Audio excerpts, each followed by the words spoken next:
একটি ছোট্ট শান্ত গ্রাম। সেখানে থাকে এক কৌতূহলী হাসিখুশি ছেলে কালাম। সে সব সময় আকাশের দিকে তাকিয়ে থাকে। পাখি দেখলে ভাবত, ইস, আমিও যদি পাখির মতো উড়তে পারতাম। ওই একদিন আমিও যদি কালাম উঠতে পারতাম গ্রামের পাখির কাছে এক মতো। পুরনো গোডাউনে গেল।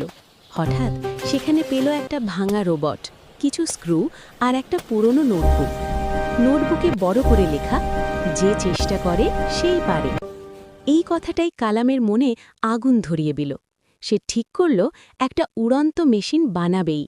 কালাম নানা জিনিস জোড়া লাগাতে লাগল, টিনের কৌটা, ফ্যান, পুরনো সাইকেলের চাকা। কেউ কেউ দেখে হাসতে লাগল, এতে ওরা যায় নাকি? কালাম চুপচাপ হাসল, হয়তো আজ নয়, কিন্তু একদিন অবশ্যই। সকালে মাঠে সবাই জড়ো হল। কালাম তার ছোট্ট 3, উড়ন্ত 2, মেশিনে 1, বসে বলল, lift off! 2, 1, lift of.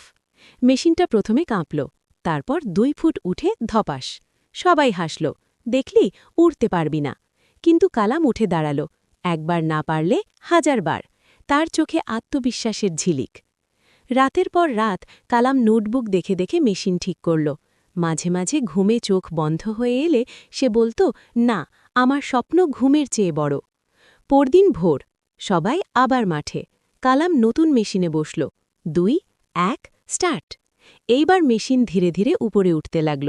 5 foot, 10 foot, 20 foot. সবার চোখ বড় বড়। কালাম আনন্দে চিৎকার করল, আমি পারছি, আমি পারছি। সবাই দৌড়ে এসে কালামকে জড়িয়ে ধরল। গ্রামের বড়রা বলল, তুই শুধু উড়িস নাই, আমাদেরকেও দেখাইছিস যে চেষ্টা করলে অসম্ভবও সম্ভব। কালামের মুখে স্বপ্ন ছোট হাসি। হতে পারে, স্বপ্ন ছোট হতে কিন্তু পারে, বিশ্বাস কিন্তু বড় হতে বিশ্বাস হবে। বড় হতে হবে।